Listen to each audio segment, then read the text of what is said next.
ang abandonado sa SeaWorld na may namatay. Sa loob na to ay natatagpuan na mayroong ay matay dito.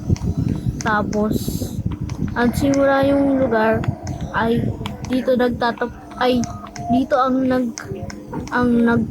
ang Sandrina pero ng babae.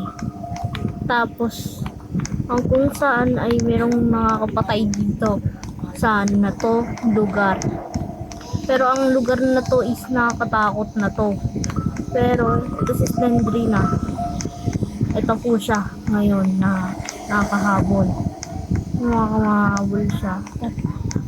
Mahabol po siya sa akin. At ay, stay pala po ay Pati si merong Silendrina ay nahabol ako. meron ay Nahabol ako. nakakatakot na lugar.